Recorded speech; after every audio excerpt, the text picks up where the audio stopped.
Think about the last time you saw something that looked almost human. Maybe it was a porcelain doll sitting in a dimly lit room. Maybe it was a realistic mannequin in an empty store. Or maybe it was a hyper-realistic robot staring back at you on a screen.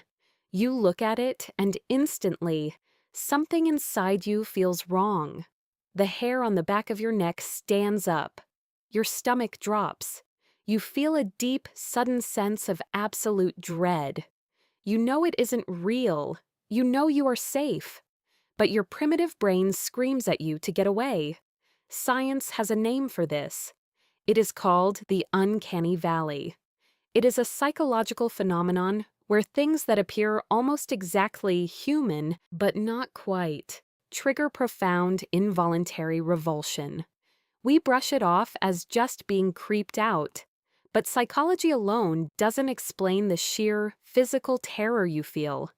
To understand that, you have to remember how human evolution actually works. True fear is never an accident. Fear is a biological warning system. We are instinctively afraid of spiders and snakes because their venom kills us. We are afraid of heights because falling breaks our bones. We are terrified of the pitch-black dark because apex predators hunt at night. Every single primal fear you possess was programmed into your DNA by thousands of years of human slaughter. Our ancestors who were afraid of these things survived. The ones who weren't died. But if every natural fear exists to protect us from a specific, deadly threat in our environment, what exactly were we running from? Why did human biology evolve to be absolutely terrified of something that looks almost human but isn't? In 1970, a Japanese robotics professor named Masahiro Mori noticed a strange glitch in human psychology. He was building robots, and he realized that as his machines became more human-like, people liked them more. But right before the robots reached 100% realism, something snapped. Human empathy plummeted. It was instantly replaced by intense physical revulsion. He called this the Uncanny Valley. For decades, evolutionary biologists thought they had the answer. They believed the Uncanny Valley was just a biological pathogen alarm, a mechanism to avoid disease. Think about it. A humanoid robot or a creepy doll has pale skin, glassy eyes, and stiff, unnatural movements. To your ancient lizard brain, this looks exactly like a human corpse or someone infected with a deadly virus. Your brain hits the panic button to keep you away so you don't catch the plague. It is a neat, logical theory, but it has a massive flaw. When you see a sick person, you feel disgust, you feel pity, you want to wash your hands, but you do not feel the specific primal terror of the Uncanny Valley. The Uncanny Valley doesn't trigger your immune system. It triggers your fight or flight response. It makes you check over your shoulder. It makes you feel like you are being hunted. You aren't afraid of catching a cold from a porcelain doll. You are afraid the doll is going to kill you. And that requires a completely different evolutionary explanation. One that forces us to look at the absolute darkest chapter of human history. Rewind the clock 300,000 years. Today, we are the absolute only humans on Earth. We take this completely for granted. We assume it has always been this way, but it hasn't. For the vast majority of our history, Homo sapiens were not alone. We shared this planet with at least 8 other distinct species of humans. There were the Neanderthals, the Denisovans, Homo erectus. Imagine walking through a dense, ancient forest.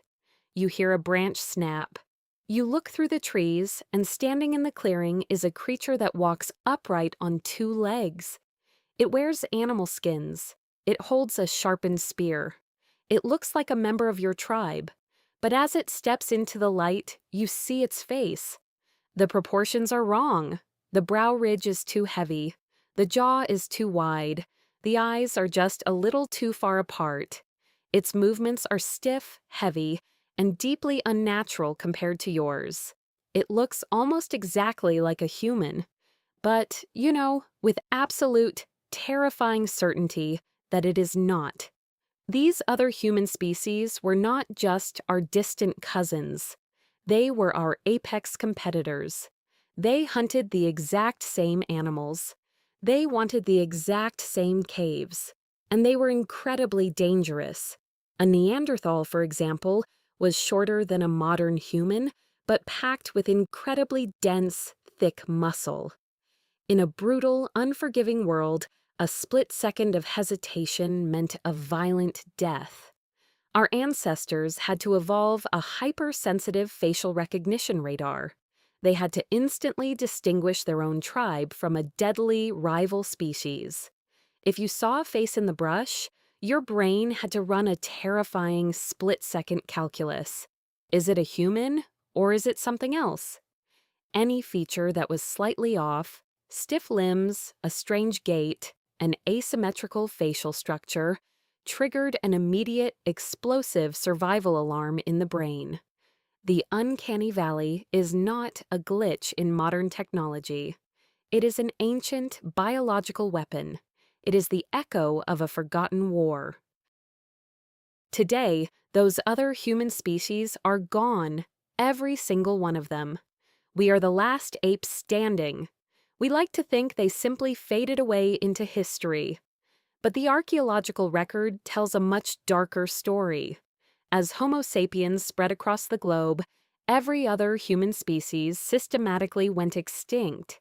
We didn't just outlast them, we eradicated them. We were the most ruthless, efficient apex predators this planet had ever seen. But evolution does not delete a survival instinct just because the war is over. The biological hardware is still running.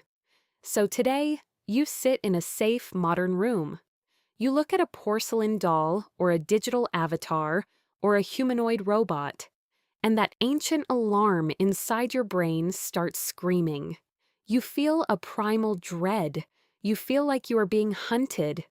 But here is the dark, tragic irony of the Uncanny Valley. The monsters in the woods didn't survive. We did.